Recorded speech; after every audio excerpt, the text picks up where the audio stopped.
ದೇಶದಲ್ಲಿ ಕಳೆದ ಕೆಲವು ದಿನಗಳಿಂದ 3 ಪ್ರಮುಖ ವಿಚಾರಗಳು ರಾಷ್ಟ್ರೀಯ ಮಟ್ಟದಲ್ಲಿ ಭಾರಿ ಚರ್ಚೆಗೆ ಗ್ರಾಸವಾಗಿದೆ. ಆದ್ರೆ ಈ ಬೆಳವಣಿಗೆಗಳನ್ನ ರಾಜಕೀಯವಾಗಿ ಪರಿಣಾಮಕಾರಿಯಾಗಿ ಬಳಸಿಕೊಳ್ಳುವಲ್ಲಿ ಕಾಂಗ್ರೆಸ್ ಹಾಗೂ ಇಂಡಿಯಾ ಮೈತ್ರಿಕೂಟ ವಿಫಲವಾಗಿದೆ ಎಂಬ ವಿಶ್ಲೇಷಣೆಗಳು ಕೂಡ ಕೇಳಿ ಬರ್ತಾ ಇದೆ. ವಿಶೇಷವಾಗಿ ಲೋಕಸಭೆಯ ಪ್ರತಿಪಕ್ಷದ ನಾಯಕ ರಾಹುಲ್ ಗಾಂಧಿ ವಿದೇಶ ಪ್ರವಾಸದಲ್ಲಿರುವ ಸಂದರ್ಭದಲ್ಲೇ ಈ ಬೆಳವಣಿಗೆಗಳು ನಡೆದಿರುವುದು ಮೈತ್ರಿಕೂಟದ ರಾಜಕೀಯ ಚಟುವಟಿಕೆಗಳ ಮೇಲೆ ಪರಿಣಾಮ ಬೀರಿದೆ ಅಂತ ಹೇಳಲಾಗ್ತಾ ಇದೆ.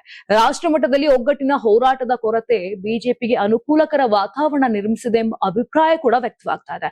ಮೊದಲನೇದಾಗಿ ನೀಟ್ ಪ್ರಶ್ನೆ ಪತ್ರಿಕೆ ಸೋರಿಕೆ ಪ್ರಕರಣ ದೇಶಾದ್ಯಂತ ವಿದ್ಯಾರ್ಥಿಗಳು ಮತ್ತು ಪೋಷಕರಲ್ಲಿ ಆಕ್ರೋಶಕ್ಕೆ ಕಾರಣವಾಗಿತ್ತು. ಆದರೆ ಈ ವಿಚಾರದಲ್ಲಿ ಕಾಂಗ್ರೆಸ್ ರಾಷ್ಟ್ರವ್ಯಾಪಿ ಪರಿಣಾಮಕಾರಿ ಹೋರಾಟ ರೂಪಿಸಲು ಸಾಧ್ಯವಾಗಲಿಲ್ಲ ಎಂಬ ಟೀಕೆಗಳು ಕೇಳಿ ಬರ್ತಾ ಇದೆ.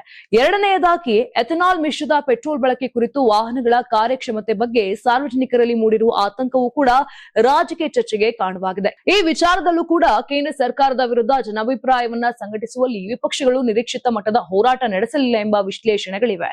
ಇನ್ನು ಮೂರನೇದಾಗಿ ನೋಡೋದಾದ್ರೆ ಅಯೋಧ್ಯೆ ರಾಮ ಮಂದಿರ ದೇಣಿಗೆ ನಿರ್ವಹಣೆಗೆ ಸಂಬಂಧಪಟ್ಟ ಆರೋಪಗಳು ರಾಷ್ಟ್ರ ಮಟ್ಟದಲ್ಲಿ ಚರ್ಚೆಗೆ ಗ್ರಾಸವಾಗಿದ್ರು ಕೂಡ ಈ ವಿಷಯವನ್ನ ರಾಜಕೀಯವಾಗಿ ಮುಂದುವರಿಸುವಲ್ಲಿ ಇಂಡಿಯಾ ಮೈತ್ರಿಕೂಟ ಪರಿಣಾಮಕಾರಿ ಒತ್ತಡ ನಿರ್ಮಿಸಲು ವಿಫಲವಾಗಿದೆ ಎಂಬ ಅಭಿಪ್ರಾಯ ವ್ಯಕ್ತವಾಗಿದೆ. ಒಟ್ಟಾರೆ ಜನಸಾಮಾನ್ಯರಿಗೆ ಸಂಬಂಧಪಟ್ಟ ಈ 3 ಪ್ರಮುಖ ವಿಚಾರಗಳಲ್ಲಿ ರಾಜಕೀಯ ಮುನ್ನಡೆ ಸಾಧಿಸುವ ಅವಕಾಶವನ್ನ ಇಂಡಿಯಾ ಮೈತ್ರಿಕೂಟ ಸಂಪೂರ್ಣವಾಗಿ ಬಳಸಿಕೊಳ್ಳಲಿಲ್ಲ ಎಂಬ ವಿಶ್ಲೇಷಣೆಗಳು ಕೇಳಿ ಬರುತ್ತಿದ್ದು, ಇದರ ಲಾಭ ಬಿಜೆಪಿಗೆ ಪರೋಕ್ಷವಾಗಿ ಸಿಕ್ಕಿದೆಯೇ ಎಂಬ ಚರ್ಚೆ ಈಗ ರಾಜಕೀಯ ವಲಯದಲ್ಲಿ ಜೋರಾಗಿದೆ.